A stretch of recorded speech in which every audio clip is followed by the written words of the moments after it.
ఇంగ్లాండ్తో సిరీస్లోని వన్డేల్లోకి అరంగేట్రం చేసిన యువ బౌలర్ హర్షిత్ రాణా మెరుగైన ప్రదర్శన ఇచ్చాడు. దీంతో బుమ్రా గైర్ హాజరీలో ఛాంపియన్స్ ట్రోఫీ స్క్వాడ్లోనూ హర్షిత్కు అవకాశం దక్కింది. సీనియర్ పేసర్ మహ్మద్ షమీతో కలిసి కొత్త బంతిని పంచుకోవాల్సింది. అయితే అతడు పాత బంతితో ప్రమాదకరంగా అనిపిస్తాడని మొదటి స్పెల్లో భారీగా పరుగులిస్తున్నట్లు భారత మాజీ క్రికెటర్ పార్థివ్ పటేల్ వెల్లడించాడు. అలాగే బుమ్రా ప్లేస్ను భర్తీ చేయడం తేలికైన విషయం కాదని స్పష్టం చేశాడు.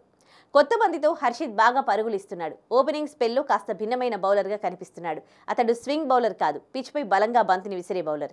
అందుకే బంతి పాతబడిన తర్వాత వికెట్లు తీయడం అతడికి సులువైంది. హార్దిక్ పాండ్యాతో మొదటి వన్డేలో కొత్త బంతితోనే బౌలింగ్ చేయించారు. ఛాంపియన్స్ ట్రోఫీలోనూ అదే చేస్తారా అంటే చెప్పలేం. 2 లేదా 3 ఓవర్లు నాణ్యంగా వేస్తేనే అతన్ని కొనసాగించే అవకాశం ఉంది. బుమ్రా ప్లేస్ను రాణాతో భర్తీ చేయడం చాలా కష్టమే. కొత్త బంతితో అతడు ఎక్కువగా వికెట్లు తీయలేడు.